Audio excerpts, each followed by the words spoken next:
Good morning, good morning. Siyempre, 5 o'clock ang call time. Hinatid na ako ng aking Diyosawa dito sa aking work dahil may running session kami ni Ma'am Jem with Coach Ron. Ang akala ko hindi tuloy dahil wala akong nakitang tao sa gym. Iniisip kong takbuhin na lang papuntang meeting place pero napagod yung isip ko kaya nag-tricycle na lang ang tita nyo. Shout out nga po pala kay Sir RD, Ma'am Shites, Ma'am Shelo, Sir Ron at sa iba pa. At syempre, ito na nga ang kulit na ng mukha ni Ma'am Jem. Dahil ang akala ko sa gym magkikita-kita pero sarili ko lang pala ang nakita ko. Kaya eto na, nag-start na kaming mag-Barbie jog.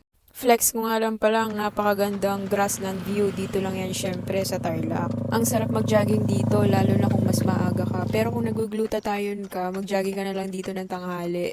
At ayun, dahil may hindi nangyaring maganda sa mga hita ni Ma'am Jem, tinapos na lang namin yung 6 kilometers at shoutout kay Coach Ron na mukhang napalaban rin. At syempre, nagkape na lang muna kami ni Ma'am Jem. Thank you, Ma'am Jem. Ingat ka. At ayun, pauwi ng tita nyo, kaya sakay na tayo ng jeep. Pag uwi ng bahay, syempre, laban ng mga kumot na may tuyong laway. Habang naglalaba, naghiwa ako ng mansanas. Hindi ako maganda, kaya kinain ko na rin pati balat. May sustansya ang balat, huwag kang mekos-mekos dyan. Syempre, ang hindi ko lang kinakain sa apple yung buto, at tumubo sa tiyan ko.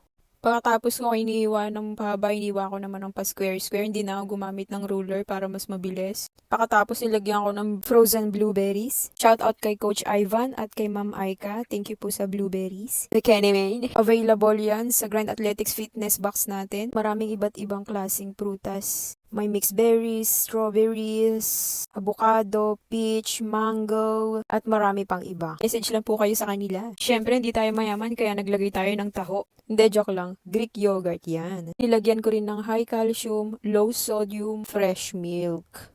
Sinisimot ko kasi yung laman ng Greek yogurt para hindi sayang. Siyempre, hindi tayo maganda kaya nilagyan ko muna ng isang scoop ng pagkain ng bibe. At saka mo yung mekos-mekos na yan.